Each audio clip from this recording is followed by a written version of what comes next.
And now, Death Valley Days.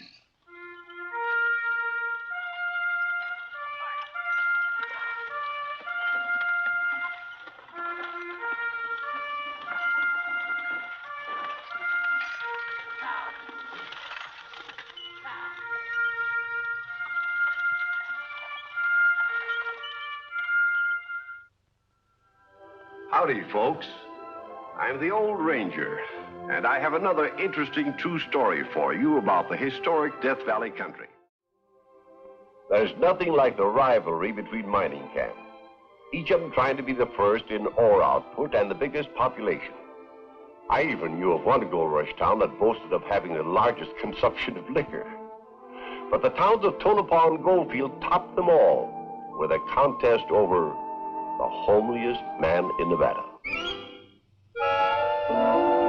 And so, folks, because this contest over who is the homeliest man is real important, we've been real careful in selecting the judges.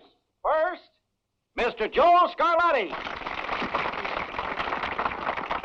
Mr. Scarlatti is a tonsorial artist from Carson City.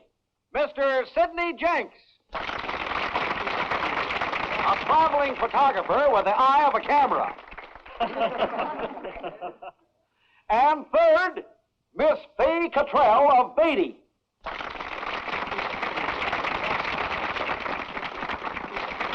An expert when it comes to men.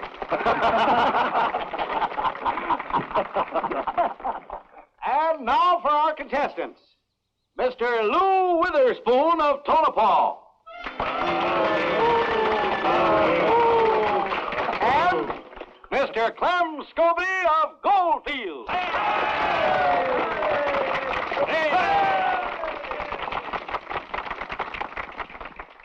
Ladies and gentlemen, the unanimous choice of the judges as the homeliest man in Nevada is Mr. Clem Scobie of Goldfield.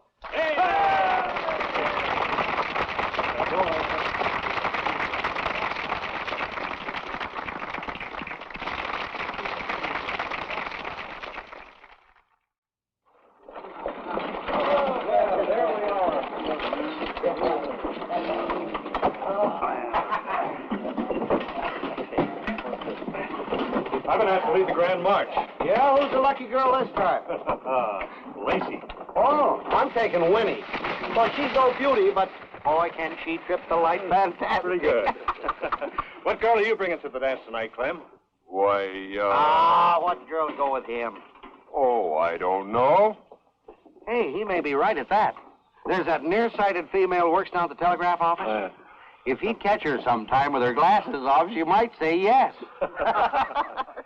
Now, wait a minute. Is that a nice way to talk?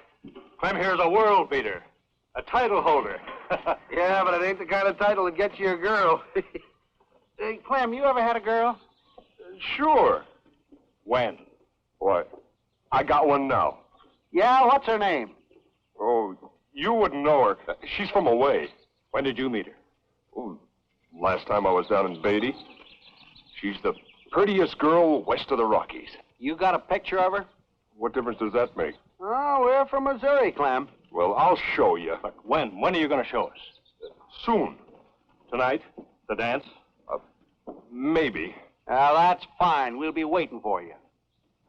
I said maybe. Now, look, Clem, if you don't turn up at the dance tonight with this girl, you're going to get another medal pinned on you. A medal that reads, I'm the biggest liar in Nevada.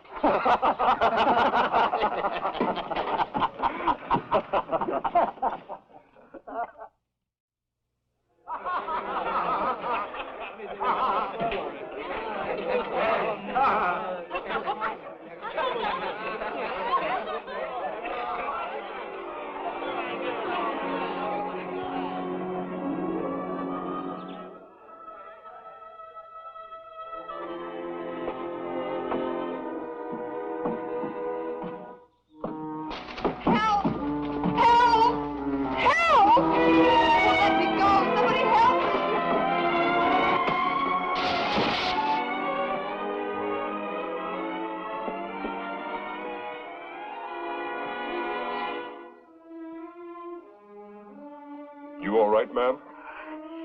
Yes, Oh, thank you very much. Suppose you let me walk you to wherever you're going. But I don't know where that is. You see, I just arrived here on the evening stage, and I left my luggage at the depot until I find a place to live. You got no friends in Goldfield? No.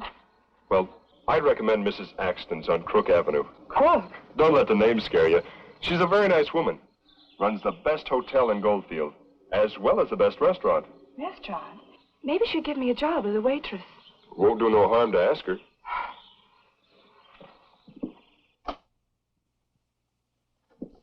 You'll like Mrs. Axton. They don't come any better. Mrs. Axton! Mrs. Axton! Be there in a minute.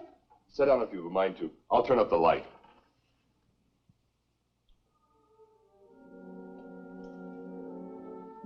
Oh, Where did you come from? why, from Emporia, Kansas. My name is Mona Sherman. And I'm Clem Scobie. I know. You know. Yes, I saw your picture in the Emporia paper with the medal you won. You did? I never knowed the news traveled that far. Oh, it's you, Clem. Yes'm. This here's Mona Sherman. Just arrived from Emporia, Kansas. How do you do? How do you do? I told her there wasn't a better place in town to stay. And that you might give her a job as a waitress. Have you ever worked as a waitress, dear? Yes, ma'am. The Harvey House in Emporia. Oh, the Harvey House. I was there for over a year. The only reason I left was because I wanted to come west. If you worked at the Harvey House, that's recommendation enough for me. It just so happens I can use a waitress. And it just so happens I have a room. Oh, that's wonderful, Mrs. Axton. You wait here and I'll go get my keys. Well, this looks like your lucky day. I'm terribly grateful, Mr. Scobie. I'm just glad I happened along. I don't know how I can ever thank you enough. I'll tell you how. You can go to the dance with me tonight. Dance? Well, I know we just met, and it sounds nervy of me, but, well, the truth is, I've got myself in a jam. Told the boys I'd be there tonight with the prettiest girl west of the Rockies. And you're it. So if you will help me out, then it'll be my lucky day, too.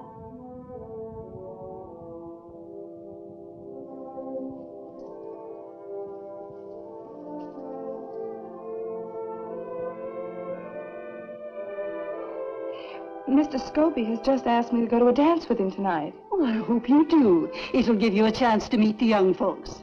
Well, I've only known Mr. Scobie for such a short time. My dear, I can vouch for Clem. You'll be as safe as in church with him. After all, he is the homeliest man in Nevada. I'd be very happy to go with you, Clem.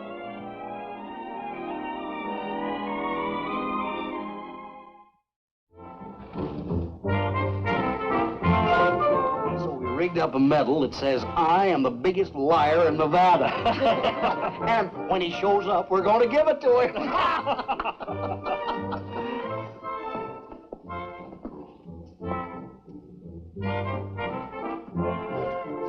Hi, fellas. Clem, it's good to see you. Yeah, we was wondering where you were. Here's Clem, folks. Never seems like a party without good old Clem.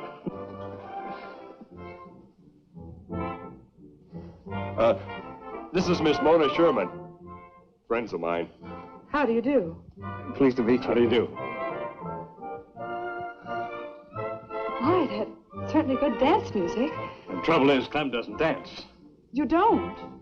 But I do. Me too. May I have the pleasure? Gun. He's got a lot of crust. That's what I was thinking. Just what I was going to ask her. Clem sure hit the nail on the head. Oh, she sure is the prettiest girl this side of the Rockies. I wonder why she left the dance so early. Why, it was just the shank of the evening. She was tired, that's why. Well, it's Mona you're talking about, isn't it? Yes. She'd had a long journey. All the way from Beatty. All the way from Kansas. Kansas? Emporia. She was a Harvey girl there. Are you sure? She told me so herself when I hired her. You mean she's working here? Starting today. Well, how do you like that? Clem saying she was his girl from Beatty. He never laid eyes on her before. Yeah. He sure pulled a fast one on us. Hey, we gotta think of something to get even. Yeah. Wait a minute. What are we sore about? Huh? When you find a good claim that hasn't been filed on, what do? File on it. Right.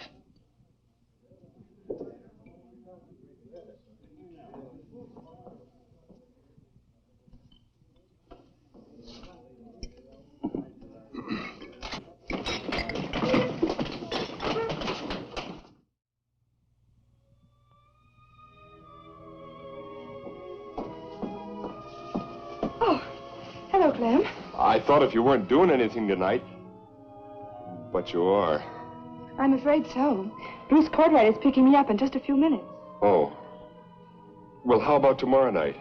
Tomorrow night I have an engagement, too, with George Boyd. Night after that? See, that's Tuesday. Oh, that's the night I said I'd say for, what's his name? Luther Drummond. Boys sure ain't wasted any time, have they? Wednesday? Every night this week is filled. I'm terribly sorry. There's a miners' picnic next Sunday.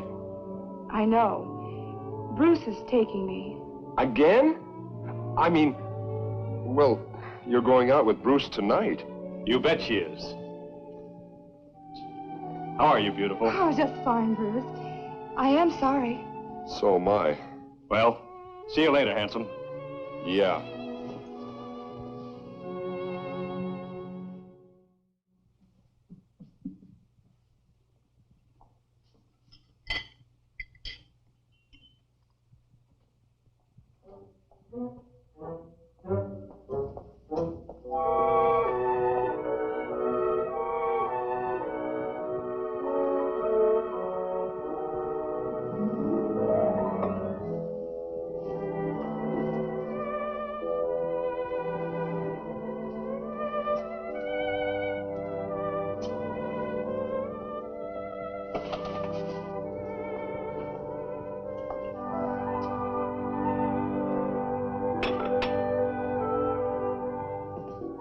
Good morning, gorgeous. Oh, it's you, Bruce.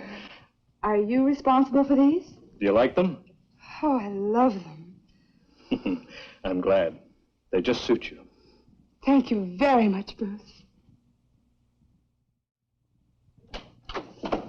Hello, Mrs. Axton. Hello, dear. Have a good time? Oh, wonderful. Oh. Oh, does that feel good? My feet are killing me. Standing on them all day. Dancing on them all night isn't exactly restful. Oh, I guess not. Oh, I'll have to polish these for the picnic tomorrow. Polish is in the cupboard on the back porch. Not tonight. I'll just put them right over here under the table. Do it first thing in the morning. I'd better light your way so you won't stub your toe in your stocking feet.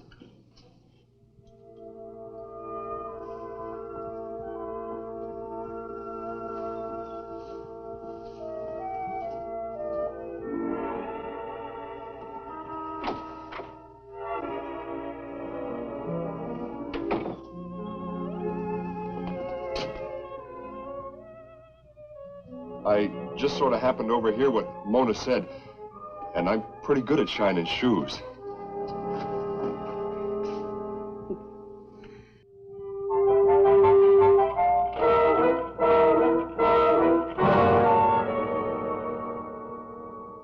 Oh, all set for the picnic, dear? All set. Oh, she sure looks pretty, doesn't she? From the top of her curly head to the tip of her polished shoes. Oh, yes. You know, I left them over there last night to polish this morning, but when I came down to get them, this is the way they were. I don't know who to thank for it. Well, if you don't know who to thank me. Thank you. You're welcome.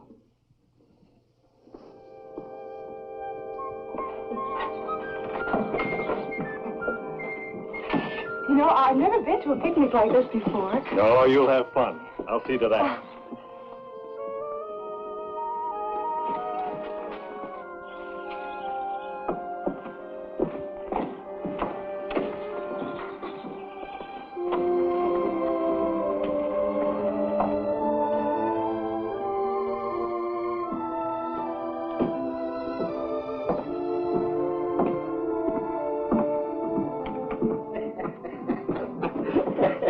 I tell you, Duke, you've never seen a homelier guy in your life.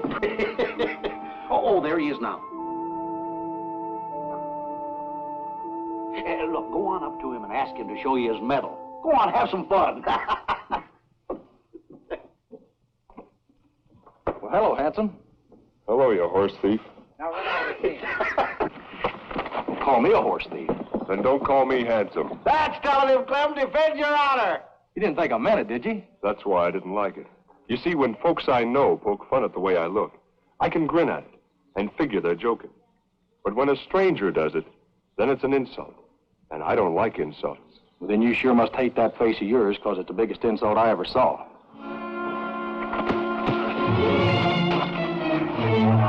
Hit him! Clem! Look out, Clem! Hold your nose! Hit him!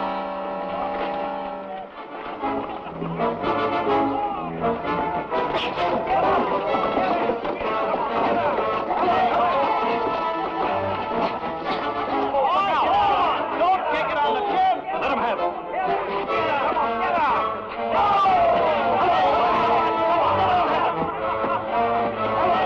Come on, Clem!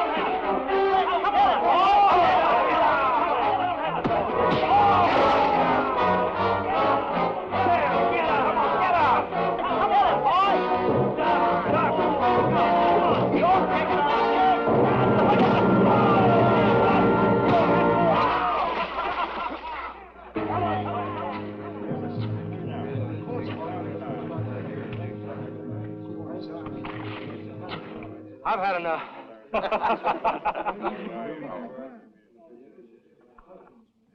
Clem,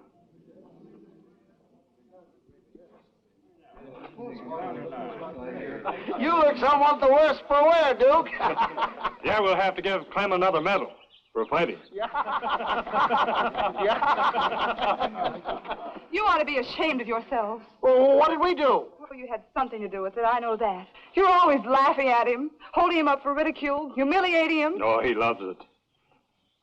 Would you love it? Having your picture in the paper as the homeliest man? Always being reminded of it? Something you couldn't help? I think it's cruel and contemptible. And if I'd have been Clem, I would have knocked the daylights out of all of you.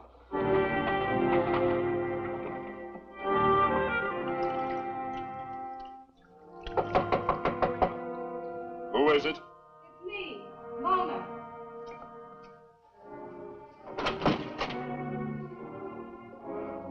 Well, Clem, I'm so sorry. sorry that I won. I just gave Bruce and the others a piece of my mind for the way they've been treating you. Treating me how? Making you a laughing stock. On account of my looks? But I am funny. I laugh myself every time I look in the mirror. Oh, Clem, don't. Why, I'm the homeliest man in Nevada. Haven't you heard? Not even a mother could love a face like mine. One look at me and the kids all run home to bed with a screaming Mimi. Now you're being ridiculous. Now I'm ridiculous, am I? In addition to being hideous, now I'm ridiculous. Hideous, ridiculous, ridiculous, hideous. Stop it! Stop it! You're feeling sorry for yourself. Who I am I?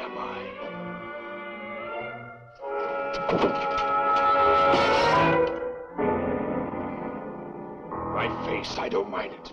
You see, I'm behind it. It's people like you that I jar.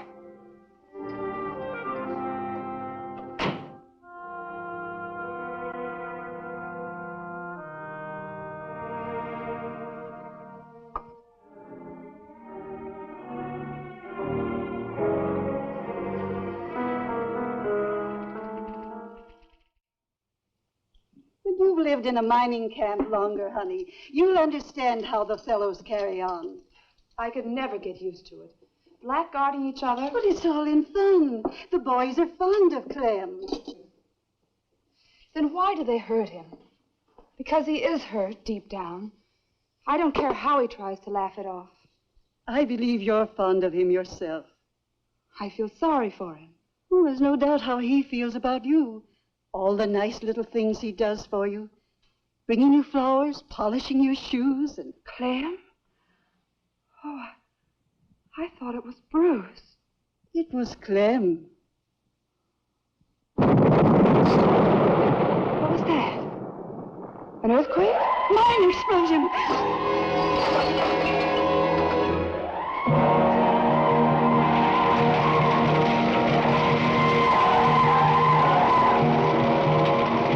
Where did it happen, Bruce? The South Drift. Bruce, what are you doing up here? I was lucky. I was transferred to the day shift starting today.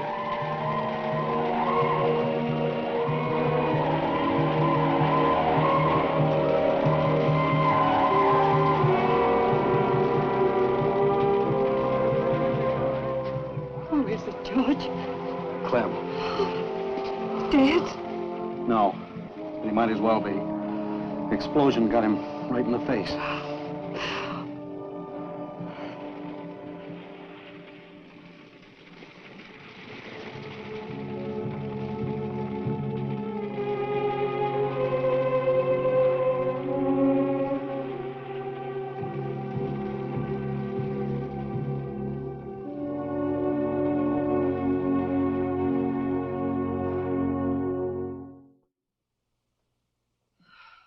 You mean you forgot all about our date? I'm afraid so, Bruce. Is that all you care about going out with me? Oh, please, Bruce, I don't feel like arguing. Mona, what's come over you? What's gone wrong between us?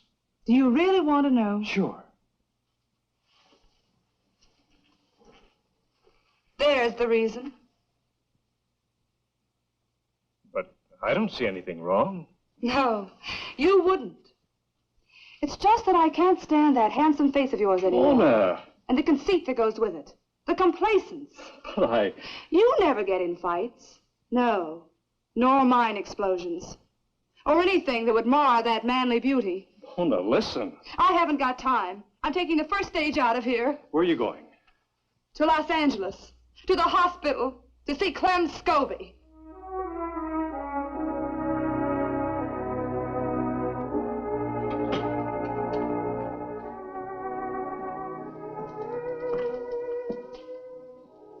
Nurse, will you straighten my pillow, please?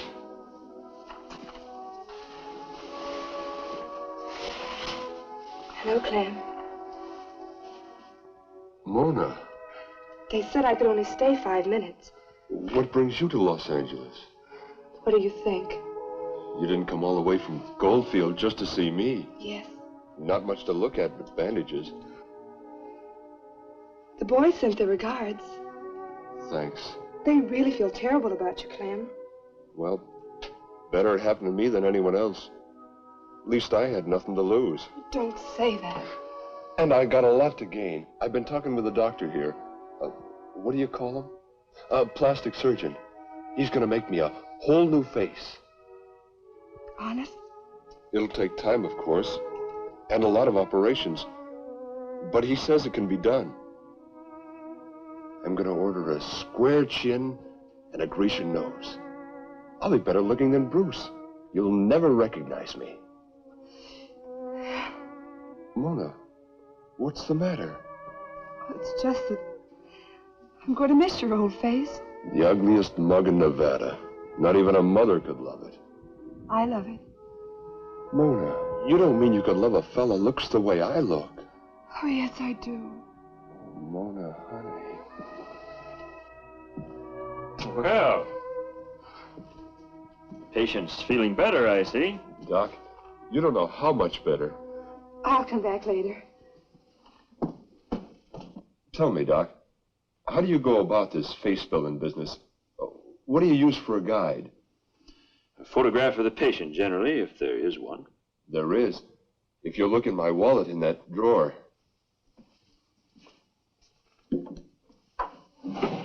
That's a medal I won. The newspaper clipping with my picture tells what for. It's a wonder that face of mine didn't break the camera. We don't necessarily have to follow this. Maybe we could improve on nature. Hang it, Doc. She likes my face. I see. So, if it ain't too much strain on your surgical skill, Doc, I'd be much obliged if you'd turn me out of here looking just like the guy that won that medal. I like that story. Makes me realize there's no such a thing as the homeliest man or woman. It all depends on who's looking at him.